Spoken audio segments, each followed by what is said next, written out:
I think you should start all the way from October of 2016. That was when you were going to, and you didn't. Oh, I have to tell that. That part's sad, though. Nah, it's not. I mean, it's part of the show. Okay, we laugh at our tragedies. We'll go through it. I'm okay with you telling it. Okay, no, It's that makes my sense. sad story. Yeah, but now I feel like I just met these people. We're getting past that strangers. We're moving through the acquaintance stage. We're just gonna dive right in. And I'm gonna dive into this story that makes me sound like a complete and total jerk. No, it doesn't. It does I don't not. know. Well, okay, we're gonna tell it. So we had been dating for a while. And in October of 2016, I was getting brave. I was getting up that courage. And I was like, I'm going to ask her to marry me.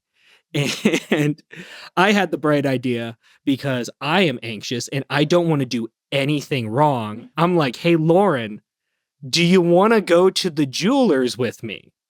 So she's like, yes. Of course she's like, yes. Like, she knows what's coming out of this. And we first go to a local jeweler. And that was... Pause. I got to put some context on this. I got to put some context on this because at this point in time, I was a first-year teacher, and all of my first-year teacher friends out there know we make nothing in the first year that we are teaching. And on top of already having like a pretty low salary, I'm talking like I was making like $30,000 a year, before taxes. I also was accidentally putting way too much money into my retirement fund. So I literally did not have any money. So we were broke as a joke at this point. I was about to say, you're defending yourselves. I would also like to make my case here and say that I was still in college. That's true. I had no income except for my job at the gas station. You were getting paid for an internship. A little. Oh, yeah, I was at that time, wasn't I? It was not that much. It was minimum wage, too. That's true. So we go to the local jeweler. We're looking at all of these just beautiful hand-cut diamonds, like stuff that it's in magazines and movies. Like, I'm just like, wow, like this stuff looks beautiful. And they were like, yeah, so... We never stood a chance, guys. So they're like, yeah, do you like this band and everything? And they keep saying band. And I was just like, yeah, I like the ring. And then we finally settled on a band. I forgot about this part. And they're like, okay, well, that costs what was it, $8,000? Yeah, something around there. And then they're like, are you ready to pick out the diamond? Yeah, because I had never known that, you have to, well, sometimes you can buy some rings that are, with already very put fancy together. jewelers, this is how this works, but not for... But I didn't know that. I didn't know that there were, you had to actually select the rock that you put on the ring. I hear so many people complaining about how we need to teach, financial literacy schools. I think everybody should go through a course on how to pick out an engagement ring because they do not teach you that. Well, as Michael Scott said, 3-month salary or 3-year salary, right? Yeah, that's what it felt like in the moment. It really did. So we're sitting there.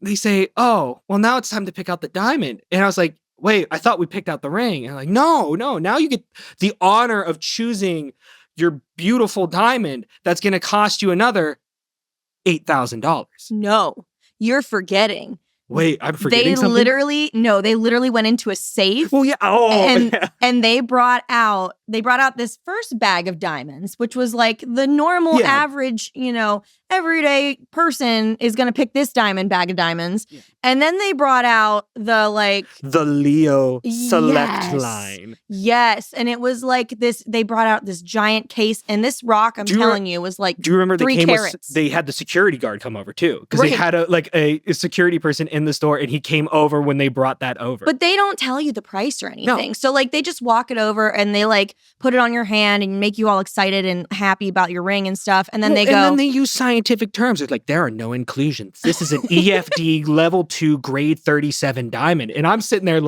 this sounds amazing. Give me that diamond. All right. Your firstborn child, please. Right? Because we asked how much it cost, and the diamond alone was $12,000. Just the rock. So the ring altogether was going to be $20,000. What, I'm posing this, and I want the community out here, our new acquaintances, our new friends here. Which also, come up with a name for yourselves, because what do we call you? No, so I want you guys, those of you, I'm looking at you who are jewelers.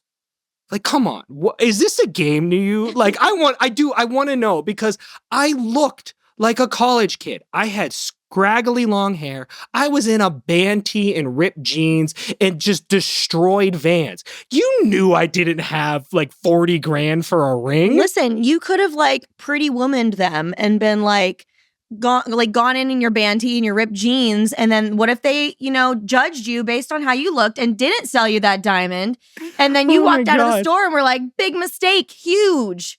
I actually am a millionaire, which we're not. But do you know me? Even if I had that capability, I would not. I would have walked in there like, you don't belong, and you're like, you know what, sir? You know what, ma'am? I don't belong here. Hey, you. Hey. I love that shirt you're wearing. And you know what would go great with that shirt? What? A nice big virtual hug. And you can get that by hitting some of these buttons down here. Subscribe, like, comment. We'll give you a big old virtual hug. Thank you so much for listening, and we will see you guys next Wednesday. Bye. Bye.